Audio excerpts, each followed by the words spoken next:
Mariage arrangé, une tradition à préserver ou une pratique de passé. Messieurs et dames, tel est le sujet du jour. Bonjour et bienvenue dans votre émission Carnet des femmes, cette émission qui vous informe, cette émission qui vous forme, qui vous éduque en même temps. Comme vous le savez très bien, je ne suis pas seule sur ces plateaux, je vais partager ces plateaux avec la très jolie demoiselle que j'appelle Ruth Toumba. Ruth, tu vas bien? Oui, ça va, Valérie. La santé, tout va super bien. Oui, ça va, Dieu fait grâce, je ne sais pas toi. Moi également, ça va. Super bien. Je suis contente.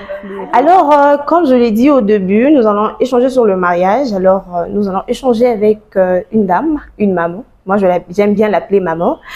Je dis bonjour à maman Déborah Mézé. Bonjour Naomi, bonjour Ruth, bonjour à toute l'équipe technique, les héros dans l'ombre. Sans vous, nous ne serons pas là. Ça, c'est vrai. En moi, maman Déborah est gentille, hein, elle a pensé aux techniciens. Maman Déborah, ça va? Dieu nous fait grâce. Amen.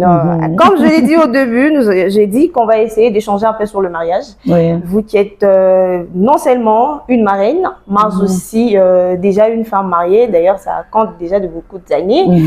Je vais essayer de prendre votre avis pour vous. Est-ce que le mariage arrangé est une pratique qui porte atteinte à la liberté individuelle? Je dirais oui, je dirais non. Dans quel parce sens? que je commence d'abord par dire merci. Ok. Merci d'avoir pensé à nous. Merci. Aujourd'hui, quand la grâce vous localise, c'est pas parce que vous méritez, mais c'est parce que Dieu a voulu que vous soyez là présentement. Alors, pour revenir à la question, je dirais oui et non. Oui, quand nous allons en dehors du plan de Dieu. Dans quel sens? Le mariage étant une institution divine, doit être dans la procédure divine. Ok. C'est-à-dire selon le plan de Dieu dès le fondement du monde. Dieu sait que Déborah devait être épousée par Jean-Marc. C'est ça. Et quand mon mariage est arrangé, pas avec Jean-Marc, là, on est en dehors du plan de Dieu. Ok. Mais quand mon mariage est arrangé avec Jean-Marc, c'est dans les plans de Dieu, ça ne porte pas atteinte à ma liberté. Ok. Parce qu'aujourd'hui, au nom de la liberté, les jeunes gens font n'importe quoi. Avant, on pouvait voir le mariage entre voisins. Nous avons bien vécu, je me dis, cette famille-là, elle est bonne, elle est bien éduquée, elle est chrétienne par-dessus tout. Et je pense que ma fille sera épousée là-bas, ou mon fils épousera là-bas. En tant que parent, vous faites en tant que parent, sans pour autant vouloir forcer les enfants. Oui. Voyant aussi l'avenir sur base de l'expérience que nous avons. Et aujourd'hui, nous nous rendons compte que nos mères n'ont pas autant divorcé que nous aujourd'hui, qui avons fait le choix personnellement. Personnellement. Oui. Ok, ça devient très intéressant. Oui. Avant que je me prenne la question suivante, je vais aussi prendre Ruth, ton avis en étant jeune fille. Est-ce que tu penses que le mariage arrangé, c'est une pratique qui peut porter atteinte à ta liberté individuelle, toi personnellement? Merci. Et contrairement à... je suis pas là pour contredire maman Déborah. Ça, c'est ton avis, hein. En tout cas, ça, c'est ta réflexion. Je me dis que le mariage arrangé, déjà quand on parle d'un mariage arrangé, c'est un mariage qui naît d'un accord entre les parents de la partenaire et du partenaire. Ils se mettent ensemble pour réunir leurs enfants, pour marier leurs enfants. Et moi, je me dis, ça atteint à la liberté individuelle. Dans quel sens? Dans le sens où, moi, peut-être l'homme ne me plaît pas. Je ne veux pas entrer dans cette famille-là.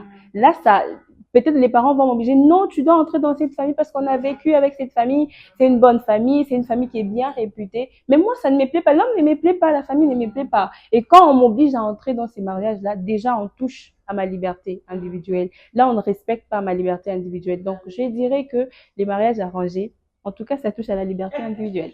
Alors, vu que nous avons vécu, maman Déborah, nous avons eu, nos parents, disons, même aujourd'hui, ça se vit, il y a des mariages arrangés où un parent ou une tante qui voit un jeune garçon à côté, non, ces garçons, c'est vraiment un bon garçon, je peux les garder pour ma nièce qui a déjà peut-être un âge avancé, mais elle n'arrive pas à trouver un mari. Et comment on peut faire pour concilier le deux, le mariage arrangé et ainsi que la liberté individuelle? Comment faire pour concilier ces deux choses? J'aimerais attirer l'attention sur quelque chose. Nous parlons du mariage, nous ne parlons pas du copinage. Ok. Quand on parle du mariage, il n'y a pas à faire du diable dedans. Il y a à faire de Dieu parce que le mariage est une institution divine. Oui. Voilà pourquoi j'ai dit que, en donnant ma réponse, j'ai dit oui et non. Pourquoi? Si, par exemple, aujourd'hui, c'est un constat que nous faisons avec les jeunes gens. Nous voyons des jeunes filles qui ne pensent plus trop au mariage parce que elle a ses objectifs, elle doit étudier, faire les masters, elle doit faire les formations et elle se dit que pour moi, le mariage n'est pas une priorité. Vous voyez? Je peux avoir une fille comme ça chez moi dans ma maison. Je me dis, comment c'est ça. Je peux penser à ce mariage-là arrangé. Du moment où ça tombe, ça concorde avec le plan de Dieu, selon moi, je n'atteins pas ta liberté. Ah bon? Parce que si ça concorde avec le plan de Dieu, je t'introduis juste dans ton bonheur. Ok. Et comment savoir que ça, c'est les plans de Dieu, par exemple? Là, on a besoin de la révélation, car la révélation est une information et l'information est le pouvoir. Celui qui est informé a le pouvoir. Voilà pourquoi j'ai toujours exhorté aux femmes qui m'entourent et celles qui me connaissent. J'ai toujours dit, une femme normale doit être amie du Saint-Esprit. Quand on parle du mariage, il y a Dieu qui est au centre, c'est une institution divine et cette institution, pour réussir, on est obligé, je souligne, on est obligé d'être amis du Saint-Esprit, car c'est le Saint-Esprit qui nous enseigne toutes choses, même comment garder son homme, comment gérer ce mariage-là. Ça devient compliqué quand cet arrangement-là n'est pas le plan de Dieu. Prenons les familles occultistes. Ce n'est pas un tabou aujourd'hui, nous voyons leur temple partout. Une famille occultiste, mais parce qu'ils ont des moyens, je me sens obligé de faire un mariage arrangé parce que ma fille est en retard. Mais là, non. En tant qu'enfant de Dieu, ayant réussi mon mariage, je ne vais pas vouloir que ma fille échoue en voyant le superficiel. Voilà pourquoi j'insiste sur le fait que le mariage est une institution divine. Quand c'est le plan de Dieu, je prends le temps de faire comprendre à ma fille. Tu vois, on ne te force pas. Et même alors, on touche à la liberté quand je t'impose à accepter. Non, oui, ça c'est vrai. Ça aussi, je fais un arrangement, je dis Ruth, il y a monsieur Alex qui viendra, vous allez parler, tu vas l'écouter, mais je n'ai pas le fouet pour te dire que tu dois accepter. Tu dois accepter, quitte ma maison. Non. Prenons l'exemple dans la Bible. Rebecca et Isaac. Abraham a envoyé qui? Son serviteur. C'était pas Isaac qui était allé faire la cour à Rebecca. Il a envoyé son serviteur. C'était un mariage arrangé, oui ou non? Oui, c'est vraiment arrangé. Eliezer est allé.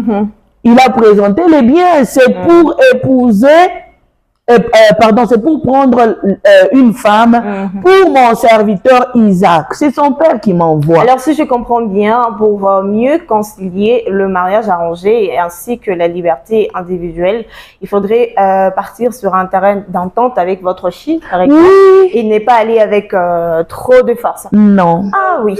Et ça, c'est bien. Non, oui, il ne faut pas l'obliger. Il faut faire comprendre à la fille pour qu'elle sache. Elle va où, elle entre dans quoi, elle y va faire quoi. Aujourd'hui, on célèbre beaucoup de mariages, mais beaucoup de femmes ne savent pas ce qu'elles vont faire dans le mariage. Ça, c'est vrai. Alors, Maman Deborah, c'est vrai, c'est un mariage arrangé et vous voulez introduire, comme vous venez de le dire, vous voulez introduire votre fille, votre nièce dans le plan de Dieu. Mais qu'en est-il de l'amour? Parce que c'est vrai, Dieu veut que vous voulez que je me marie avec telle personne parce que vous voulez m'introduire dans ma saison. Là, je ne refuse pas. Mais quand il n'y a pas l'amour, déjà quand on parle d'un mariage arrangé, c'est supposé qu'il n'y a pas, l'amour n'est pas naturel entre les deux conjoints. Ce n'est pas naturel. C'est les deux familles qui se réunissent pour unir leur enfant. Mais qu'en est-il de l'amour? Parce que quand on se marie, on doit s'aimer. Oui, on doit s'aimer parce que le mariage a beaucoup de sous-bassements, parmi lesquels l'amour. Mais vous savez que la Bible dit certains seront sauvés qu'en passant par le feu. Là, on parle plus des inconscients. Il y a des gens qui sont amoureux, mais qui sont inconscients. Ça m'est arrivé. Elle aime, mais quand même, elle est amoureuse. Oui, ça m'est arrivé plus d'une fois d'ouvrir à quelqu'un les yeux. Mais la fille avec qui tu montes, si tu descends, elle ne m'intéresse pas. Non, mais tu l'aimes. Tu ne sais seulement pas que tu l'aimes. Regarde tel point, tel point. Regarde autant d'heures que tu passes avec elle. Et autant d'heures que tu passes avec ta soi-disant fiancée.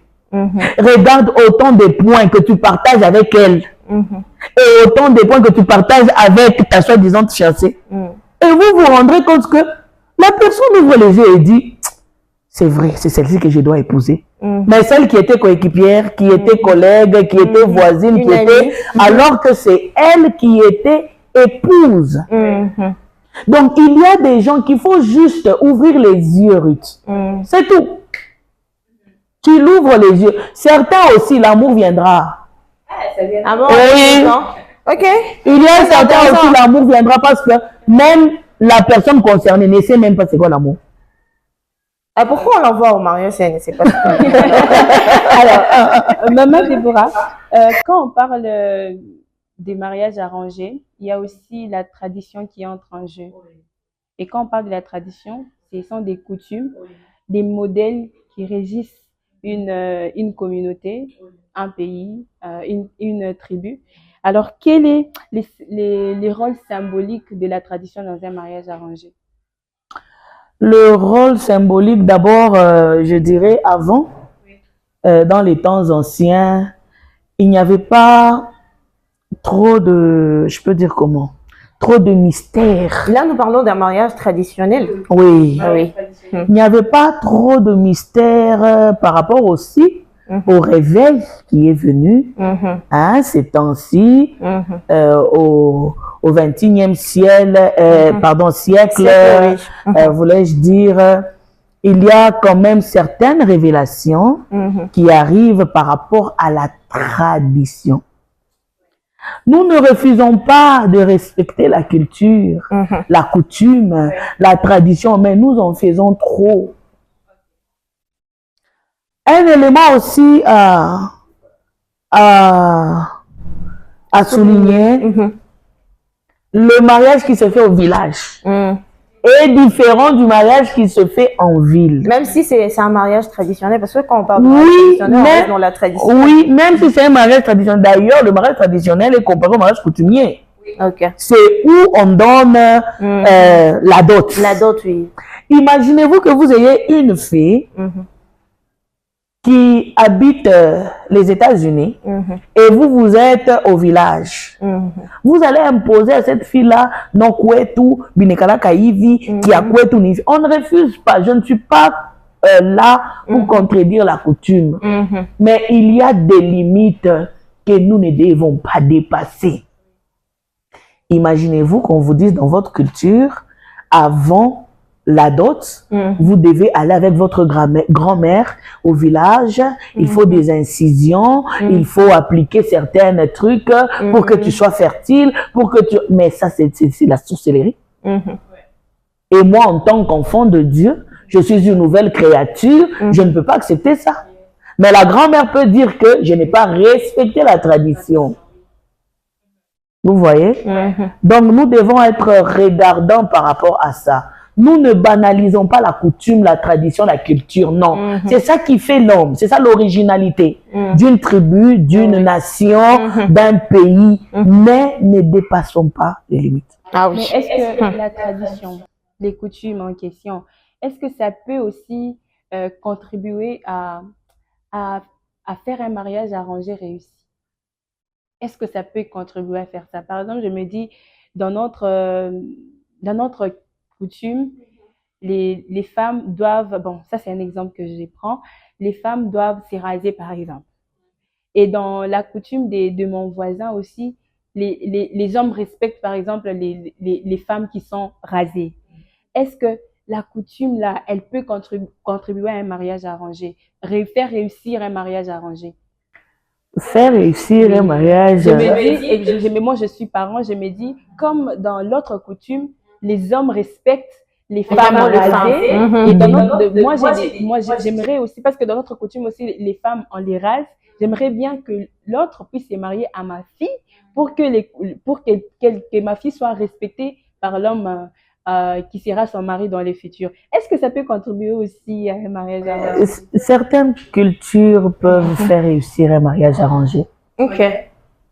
Je donne l'exemple, encore une fois, des enfants qui étudient à l'étranger.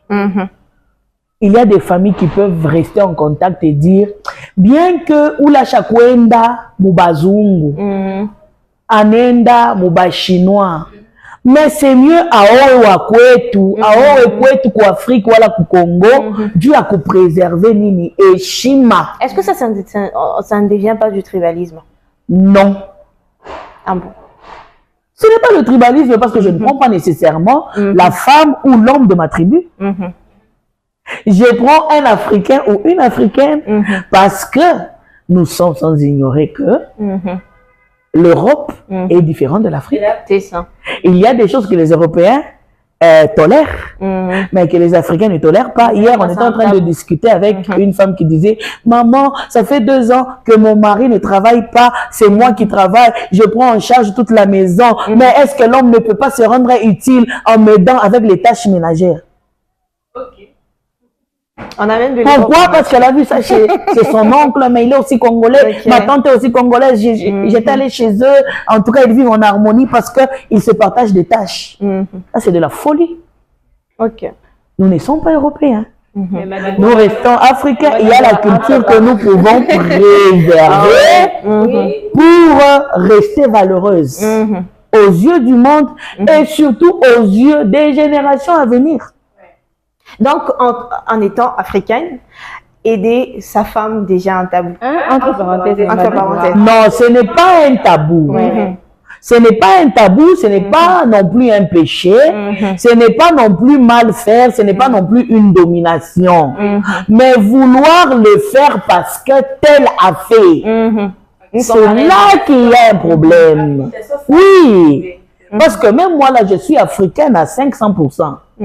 Mon époux est africain, mais il y a des temps où je tombe malade, il m'aide. En cas de force majeure. Oui, j'ai des enfants.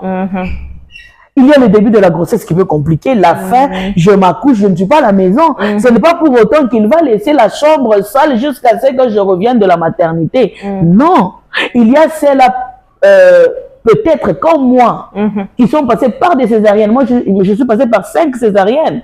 Et il faut du temps pour que je reprenne ma force. Il peut m'aider. Je ne sais pas si vous me comprenez. Ah oui, là, on se comprend, oui. Ce n'est pas mal d'aider sa femme en Afrique, au Congo, mais c'est mal de le faire par imitation et par imposition. Dès la création du monde, l'homme reste chef, bien-aimé. Exactement. Quand on veut se battre, là, c'est là que nous souffrons. La parité 50-50. Ah non, ça, c'est Pas dans le mariage. ça, je n'encourage pas pour moi. Qu'est-ce qui pousserait une famille à faire un mariage arrangé, au choix d'un mariage arrangé? Il y a plusieurs raisons. Il y a par exemple des échecs répétés. Un jeune homme ou une jeune fille qui vous apporte aujourd'hui ce fiancé court. Non, Binaïch, on ne s'entend pas. Demain, c'est le fiancé lancé, Binaïch. Demain, c'est le fiancé albinos, Abibambi. Demain, c'est le fiancé. Les parents peuvent dire, en tout cas, toi, tu n'as pas de choix. Pour vouloir aider notre enfant, parce que les parents aussi en eux, c'est aujourd'hui qu'on est parents, qu'on comprend nos parents. Certaines choses, ils ne le font pas par l'oyenge. C'est par le souci de voir leurs enfants réussir. Peut-être que les parents se disent, comme Abraham, je m'en vais sans enfant, je suis vieux. Mais ce garçon, il a du boulot. Il est bien installé. Il est intelligent. Il est grand. Il est mature. Mais qu'est-ce qui ne va pas? Il y a même de ces parents-là qui vont plus loin. Et quoi, mon anamo? Et quoi, mon tourné? Alors, il y a des échecs. Hein, des prétendants avec des prétendantes précédentes. Deuxièmement, peut-être qu'on peut voir que le caractère de ma fille, c'est comme mon père qui me disait, toi tu ne feras pas ni la criminologie ni le droit. Déjà ton caractère dès ta naissance, il est un peu en gouv, qui choque le droit.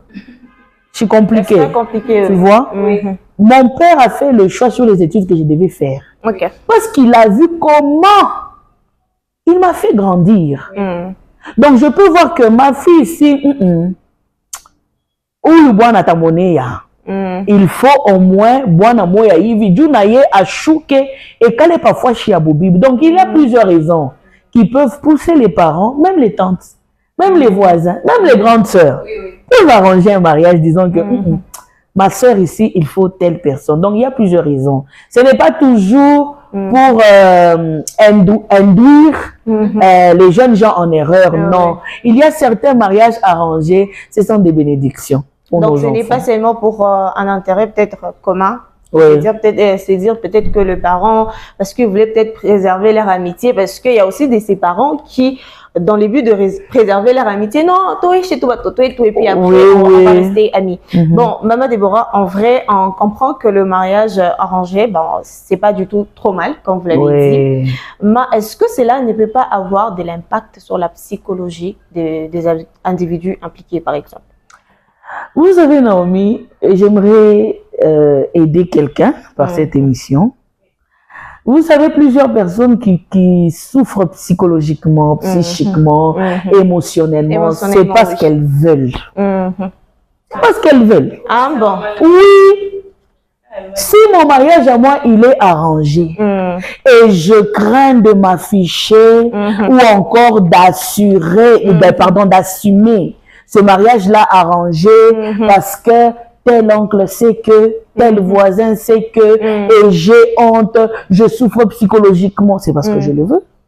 Ah bon? C'est un mariage arrangé. Suis-je la première? Non. Donc je m'assume. Suis-je la dernière? Non. C'est le plan de Dieu. Oui, j'assume. Je enjoy. Nous n'avons qu'une vie. Arrêtons de vivre pour les autres. Du moment où, en tant qu'enfant de Dieu, j'ai fait les choses bien. Du moment où mon mariage arrangé est dans les plans de Dieu. Du moment où mon mariage arrangé, j'ai le bonheur dedans. J'ai la joie dedans. J'ai la sécurité. En tout cas. Est-ce que vous ne trouvez pas aussi que, puisque c'est un mariage arrangé, c'est logique que la personne souffre psychologiquement et ou émotionnellement parce que c'est pas un choix qui vient de moi, par exemple. C'est pas un homme que j'aime. Je me sens pas à l'aise avec lui. Peut-être le langage, le comportement de l'homme fait en sorte que la personne peut souffrir psychologiquement, émotionnellement. Je reviens sur ce que j'ai dit avant. Le mariage peut être arrangé. Le grand problème, c'est quand on m'impose d'accepter malgré moi. On peut arranger, on arrange un rendez-vous. Il y a un temps où on s'étudie, n'est-ce pas? Voilà pourquoi j'ai dit ne vivons pas pour les autres. Et si pendant ce n'est pas parce que papa a dit que c'est oui et amen. Non. Il y a un temps où on s'étudie. On a arrangé pour moi un mariage, mais à la fin, je dois donner un oui. N'est-ce pas? Un oui ou bien un non? Oui. C'est comme ça que j'ai dit, un mariage arrangé n'est pas toujours mauvais. Maman Déborah, j'ouvre la parenthèse. Vous avez dit, il y a un temps où on s'étudie. On sait tous qu'il n'y a pas un temps d'hypocrisie comme les fiançailles. Oui. Alors si, par exemple, je me retrouve avec un homme qui, dans les fiançailles, c'est un gentleman, il est là, il assume, hein, je me retrouve dans un mariage où l'homme n'est pas cet homme que je peut-être connu dans le fiançailles ou pendant les quelques jours qu'on s'est connu, peut-être parce qu'il était en Europe, moi je suis ici au Congo, on parlait au téléphone, mais en vrai quand je vis avec lui, parce que Maman Déborah, vous n'allez pas me contredire que vivre dans les fiançailles et vivre dans une même maison, c'est pas la même chose. C'est très différent. Oui, alors comment je m'en sors dans ce genre de situation? Vous savez, l'homme ne sera pas bon par rapport à ce que nous voulons. L'homme en tant qu'époux, pas en tant que prétendant, pas en tant que fiancé. L'homme en tant qu'époux sera bon selon la mission pour laquelle Dieu nous a mis à ses côtés. Ok. Donc on s'attend. Donc la façon dont je veux que l'homme soit importe peu à Dieu. Parce qu'il sait pourquoi il va rencontrer les deux destinées, les deux personnes, les deux vies ensemble. La mission pour laquelle Dieu nous met à côté d'un homme, c'est ce qui compte. Et l'homme sera bon selon la mission pour laquelle Dieu me met à côté de cet homme-là. Ça peut arriver. Ce dimanche, j'aurai 12 ans de mariage. Je continue à découvrir mon mari. Ok. Oui. Il y a des choses que je n'ai pas acceptées au début, que j'apprends à accepter, parce que Dieu poursuit un brisement aussi de mon côté. Est-ce que c'est pas parce que vous dites que je suis déjà mariée, je n'ai pas de choix, j'ai déjà les enfants. Pas du Parce que tout. généralement, maman Déborah, c'est ce que nous croisons. Parce que la femme dit, pourquoi tu quittes pas tes mariages? Bah, Toto. Donc, elle se retrouve dans une situation, elle n'a pas de choix de rester dans le mariage. Il y a des femmes qui ont quitté 12 enfants. Il y a des femmes qui ont abandonné les bébés. Il y a des femmes qui ont abandonné les maris dans des lits des hôpitaux. Donc, même ceux-là qui restent là, pardon, disant que mine karia batoto, ou tabaoua, shimama, mais vous besoin de respirer, ou shikaria batoto, ikaria buanako, ikaria ndoa, parce que, au fait, les enfants nous ont trouvés, ils vont nous laisser. Ah ouais. Vous savez?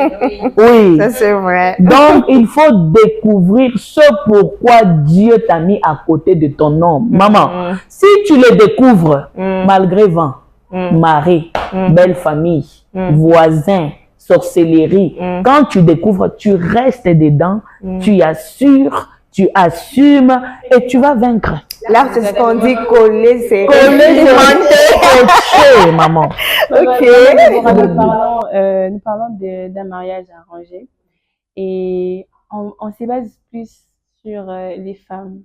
La femme, quand on voit mariage arrangé, on voit directement la femme qui est la première victime. Est-ce que l'homme aussi n'est pas victime dans ça? Est-ce que c'est seulement les femmes qui sont victimes des mariages arrangés? Tous, nous sommes victimes parce que le mariage est constitué d'un homme et d'une femme. Nous parlons là d'un mariage honorable. Nous ne parlons pas de l'homme et l'homme, la femme et la femme. Nous parlons de l'homme et de la femme. De la femme, oui. Il y a des hommes aussi qui sont victimes, surtout comme on a répondu là, pabaya. Je reviens et je reviendrai encore sur mes mots. Quand ce mariage arrangé concorde avec le plan de Dieu, ça peut sembler ne pas marcher au début, mais au fur et à mesure, ça va aller. Ça va marcher. Comme la femme peut subir, l'homme aussi peut subir. Ce problème psychologique là dont vous parlez, la pression et tout, les hommes aussi, oui, les hommes aussi en souffrent. Mais par la grâce de Dieu, il y a toujours des solutions. Quand il y a un problème, il y a la solution. Alors Ruth, moi j'ai une autre question, peut-être un peu trop curieuse. Je vais prendre aussi ton avis sur le mariage arrangé en étant de la nouvelle génération, parce que quand on parle mariage arrangé, on voit beaucoup plus l'ancienne génération. Qu'est-ce que toi tu dis sur le mariage arrangé compte tenu de la nouvelle génération? Bon, déjà que nous sommes du 21e siècle, nous sommes différents de ceux-là qui ont vécu il y a des siècles. Et attends, Ruth, il faut souligner que maman Déborah dit ici que si on remarque bien, aujourd'hui, il y a beaucoup de divorces. Bien sûr que vous faites un choix, mais avant, il n'y avait pas beaucoup de divorces. C'est vrai qu'il y a beaucoup de divorces, je ne refuse pas. C'est pas les divorces qui sont là aujourd'hui, c'est pas seulement lié à un mariage arrangé. Il y a beaucoup de choses qui entrent en jeu. Mais moi, comme je suis de la nouvelle génération, je vais répondre à ta question. En tant qu'une fille de la nouvelle génération, vous êtes sans ignorer que les femmes se battent jour et nuit pour l'émancipation, pour leur liberté. Je ne vois pas une fille du 21e siècle accepter un mariage arrangé sans qu'elle n'accepte d'abord dans son cœur qu'elle veut être dans un mariage avec tel ou tel autre homme. Donc, pour dire vrai, les mariages arrangés dans notre génération, ça ne passe pas. Parce que vous vous battez pour vos droits. Donc vous vous battez pour l'égalité. Vous n'avez pas besoin de la liberté, vous avez besoin plus du libertinage. Non, maman Déborah, je ne parle pas ici du libertinage, je parle de la liberté des choix, de faire un choix. Parce que quand on dit un mariage arrangé, comme je le disais au début, on sous-entend une certaine obligation. on veut m'obliger à embrasser quelque chose que je ne veux pas. Et moi, de la nouvelle génération, je n'accepte pas ça facilement comme ça. Et si on essayait un peu de, comment je vais dire, d'adapter ou moderniser ce mariage arrangé par rapport à ce que vous battez comme égalité et tout ce qui va avec. Comment on va moderniser? Peut-être par... Bon... Peut-être qu'on s'est dit, bon, un mariage arrangé, oui, mais on conseille à l'homme de dire, bon, restons dans le sens des 50-50, restons dans l'égalité des sexes, par exemple. Je ne vois pas un homme du 21e siècle se dire, déjà que les hommes se battent avec les femmes aujourd'hui, pour ce que tu viens de dire 50-50. Les hommes, ils doivent toujours être au-dessus des femmes. Non, vous êtes subalternes, nous sommes au-dessus, voilà. Non, c'est la nature, au fait. Ouais, c'est la nature, exactement. C'est pour ça que Dieu a fait ça. Moi, je me dis, pour aujourd'hui, un mariage arrangé, ça ne m'attirera pas. Au moins que je trouve mon intérêt. Mon intérêt là-dedans. Donc, vous partez pour l'intérêt d'argent. Permettez que j'ajoute quelque chose.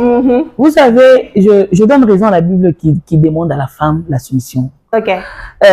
Vous serez d'accord avec moi que dans l'intervention de Ruth, il y a cette défense-là qui ne lui permettra pas de se soumettre. Voilà pourquoi le miroir qui est devant nous reste la parole de Dieu. Dieu avait raison de demander à la femme la soumission. Parce que même quand nous nous battons pour les 50-50, nous n'allons pas faire tout comme les hommes. La valeur de l'homme n'est pas attachée au bien matériel, n'est pas attachée aux finances, n'est pas attachée à la position. Il y a un adage africain qui dit mais amutoka kebongo. Ce n'est pas parce que j'ai la mauvaise haleine que je n'ai pas une idée à donner, que je n'ai pas une solution à donner. Ce n'est pas parce que je manque les dollars que je n'ai pas ma place dans la société. Donc si je peux voir certaines valeurs dans une famille, je suis rassurée que ce mariage-là peut tenir. Et s'il n'y a pas de valeur, là, on laisse tomber. Là, on laisse tomber parce que vaut mieux prévenir que guérir. Ah oui. Alors, merci beaucoup, Maman Déborah. C'est moi qui vous remercie. C'était vraiment un grand plaisir d'échanger et aussi sur ces sujets qui est un peu trop sensibles. Vraiment, et trop vaste. Oui, trop vaste. Et aussi, merci à toi, Ruth. J'ai vu que tu t'es vraiment défendu, tu as vraiment défendu les jeunes filles. C'était également un plaisir. Alors, on retient que le mariage arrangé en soi, c'est pas mal. Il suffit juste que la volonté vient de soi-même, que je me dise, si je serais à l'aise dans ces mariages, je reste. Si je vois que je ne serais pas à l'aise, je laisse. Et aussi, le parent ne force pas le jeune fille, peut-être les jeunes garçons, que le choix vient du garçon ou de la fille elle-même. Alors, quant à moi, je vous dis également merci de nous avoir suivis. Nous vous donnons rendez-vous très prochainement. Ciao.